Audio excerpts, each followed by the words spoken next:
Before we get started today, there is a new quarantine and build t-shirt on the MotionAutoTv.com website. If you guys can go over there and pick yourself up one. We are doing a 1-week pre-order. So yeah, if you guys can support the channel, quarantine and build shirt, go check it out. It's pretty cool. We make the stream. Woo!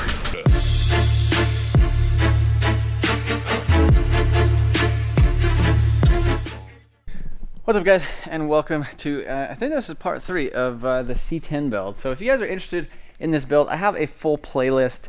All the videos and stuff will be in there. So if you're starting on this thing in like 2 years or 10 years or something like that, or like tomorrow, you could go to that playlist and you can see part 1 through maybe part 50, I don't know, maybe part 10. But yeah, so this is a 66 C10, and one of the things that we discussed in part 2 was the cost of essentially building out this frame to make it more modern, with disc brakes, like a quicker ratio steering rack, or a rack and pinion, a 4-link rear suspension, and it just ends up costing a lot of money. So, and the other thing is once you do all that stuff, then you still have to put a like a modern power plant with modern brakes and, you know, modern engine with like fuel injection, stuff like that.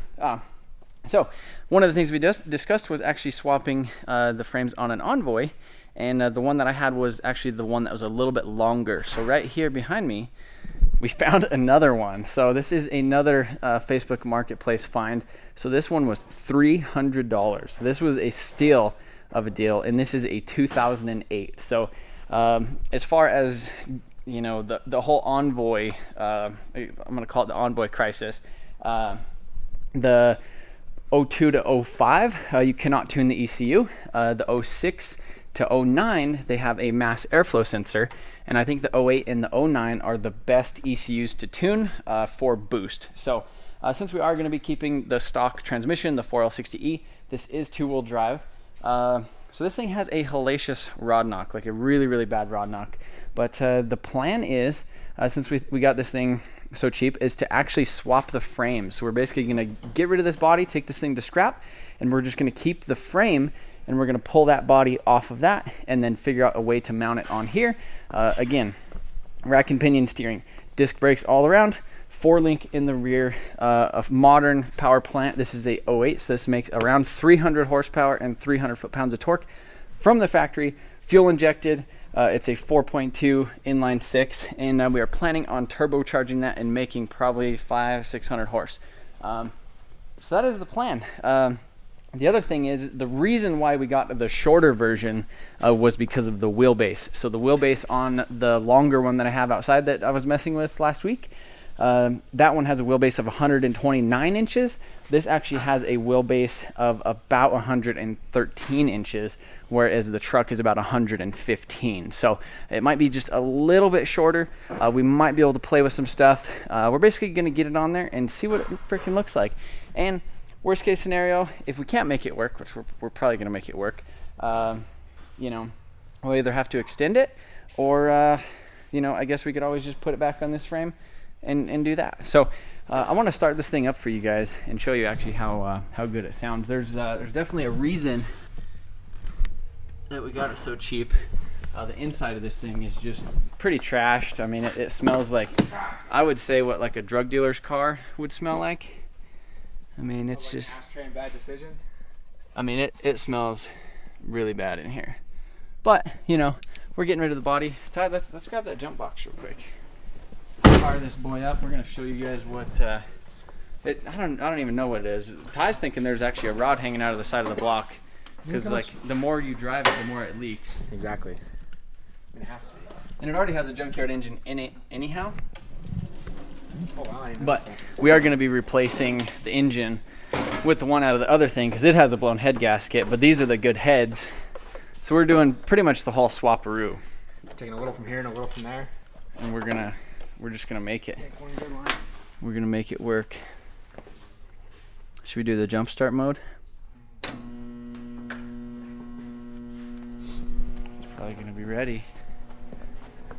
All right, you guys ready for this?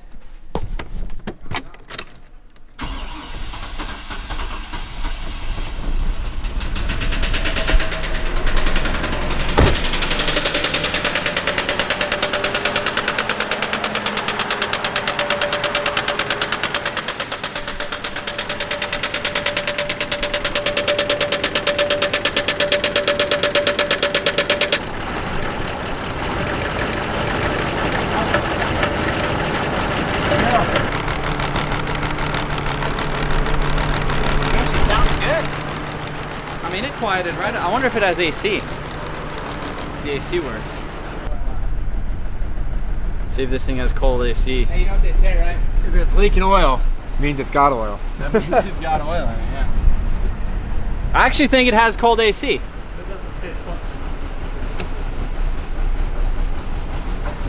That's getting there.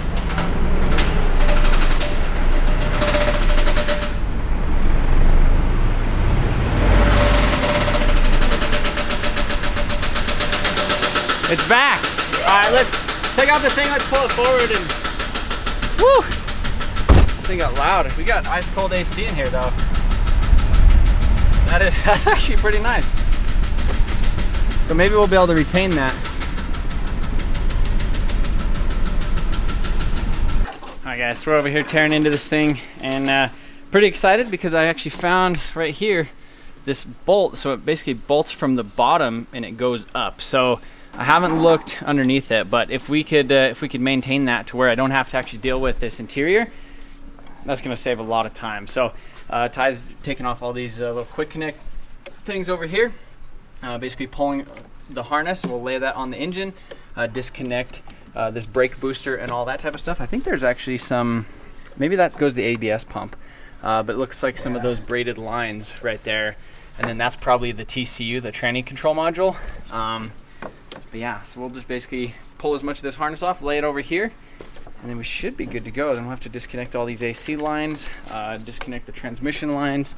I think I'm not sure. I think the radiator might go up with the body, or it might stay down with the frame. I haven't decided yet, or I haven't determined that yet. But yeah, she's doing something at least. I mean, we're making some decent progress.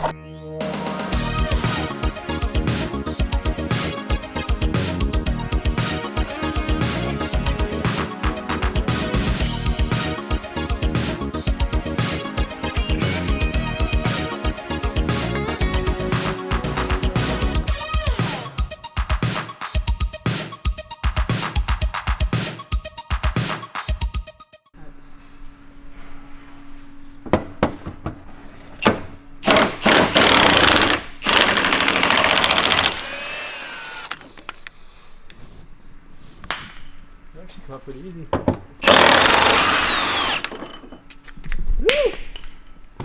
Almost. So all the body bolts right there. I mean, I don't think that could have been any better.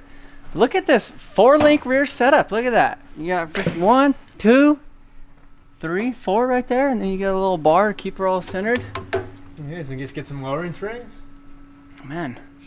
Yeah, cut those things out, set it on the bump stops. Look, it's already C-notched. I don't know, man. This might be too good to be true. The freaking fuel tank is already mounted. You know how many dollars? Like, if this thing bolts in there, like once we get that thing on there, this is gonna save so much money because normally thousands, $5,000 right here. Like even just putting a fuel cell in it and running fuel lines, or like running new brake lines, like all the way around that freaking thing. So there's two right here that are like right here because the lift. The lift's kind of in the way. I could get it with the right angle if I could break it, but yeah. Well, once we get it on the bottom, we have to disconnect this off the frame, and then we'll mount it on the body, and then basically go straight up with it. So one of the things I'm checking is disconnected shift linkage. Basically just checking and making sure there's no other stuff that's connected. Yeah, we need to do, that's like the evap air stuff, so we'll probably disconnect those. Well, actually those should stay with the engine. Maybe they'll go with the body. But the other thing is like steering shaft, so we'll have to disconnect the steering shaft. And then there was one ground over here, which I may or may not, go to the actual chassis of it.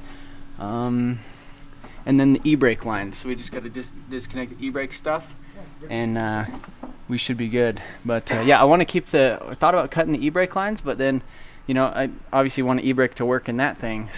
Steering shaft, and we're getting freaking close.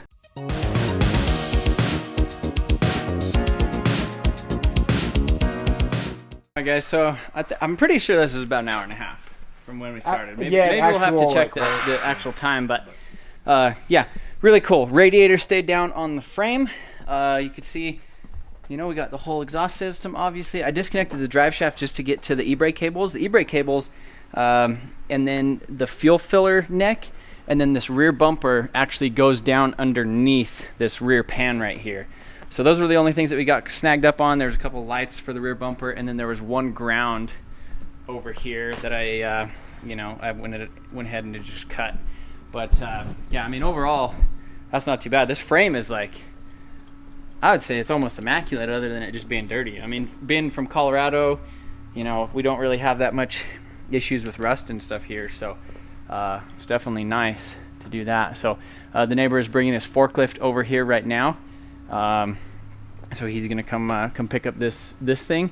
We're gonna go ahead and move this over to the side real quick, and then we'll actually probably roll it outside and pressure wash it. So yeah, just trying to get this body out of here and get her done. Where? Yeah. The crane.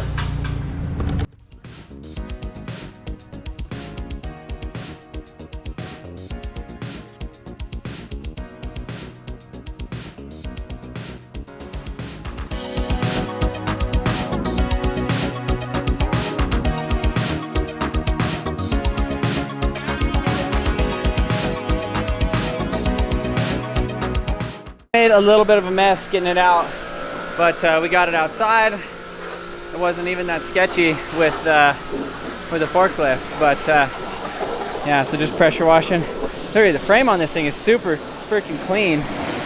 All it needs is just to get off the dirt. Like, it just looks like somebody took this thing mudding like within the last year, and there's just dirt on it. But man, I'm just excited about this. C10 dreams, man, C10 dreams.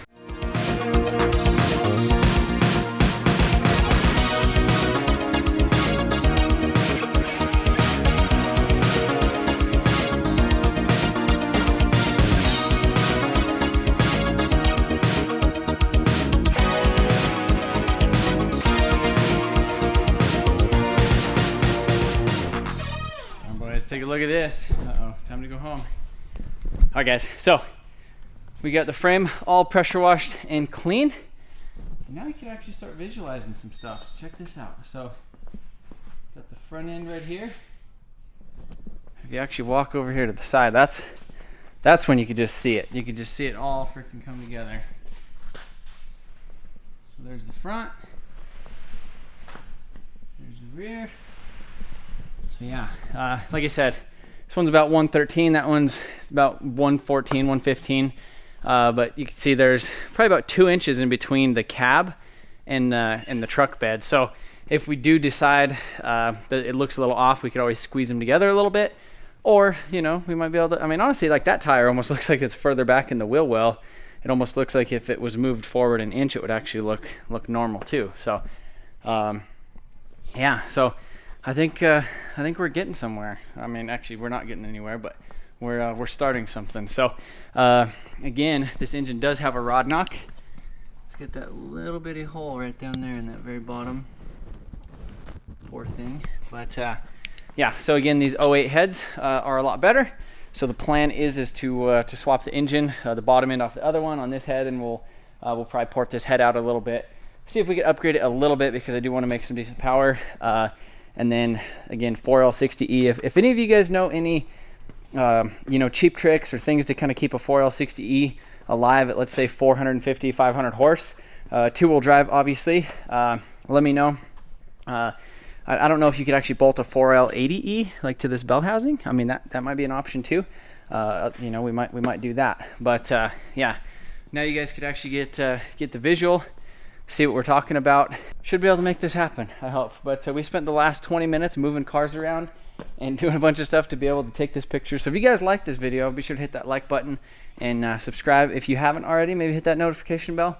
And don't forget that if you get a quarantine and build t-shirt, we are actually going to be giving you guys a free either burnouts or turbo sticker. They're kind of like the political looking sticker. Just leave it in the order comments which one you want, and we'll do basically until they sell out. So kind of first come first serve of those. We do have, I think, how many of them left? Like 30 or 40 each, something like that. Yeah. So. But yeah, so you get a quarantine and build shirt and you get a free sticker. So appreciate you guys watching. See you later.